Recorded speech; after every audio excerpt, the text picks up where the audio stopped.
ఇప్పుడు రాష్ట్రం అంతా ఏమవుతుందంటే పిచ్చోని చేతిలో రాయి అయింది ఇది.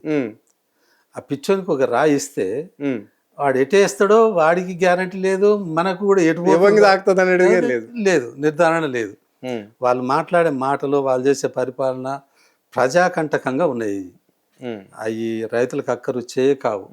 నువ్వు రైతును ఆలోచించాలనుకుంటే ఎరువులు ఇయ్యి, కరెంట్ ఇయ్యి, నీళ్ళు ఇయ్యి, పెట్టుబడి ఇయ్యి, రైతును కాపాడు. ముందల రైతును కాపాడినాక రైతుకు పుట్టినటువంటి సంతతి ఉంటుంది కదా, అమ్మాయి కావచ్చు అబ్బాయి కావచ్చు, అంటే చదివించుకుంటాడు.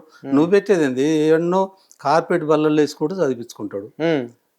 అందుకన్నా రైతు దగ్గర 4 రూపాయలు మిగిలినాక బిడ్డల బతుకునే చూసుకుంటాడు ముందర. నువ్వు కూడా అదే రైతు. ఇప్పుడు నువ్వు రాష్ట్రానికి ఒక పెద్ద తండ్రి లాంటి వాడివి. రాష్ట్ర ప్రజలంతా నీ బిడ్డలు అనుకోవాలి. వాళ్ళని కాపాడే ప్రయత్నం చేయి. వాళ్ళని పిలుచుకొని పిప్పి చేసుకునే ప్రయత్నం కాదు కదా ఇది. ఇప్పుడు అమ్మకాయకు మాటలేవు, మాపటి కూడా బువ్వకు లేవు అనే సామెత ఉంది.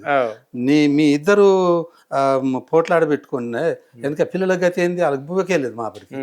నువ్వు అమ్మో దిక్కు అయ్యో దిక్కు కలిగి పంచాయతీ పెట్టుకో శిరోమంచాన్ని బయలుదేరు, పిల్లల గతి ఏంది అట్లా.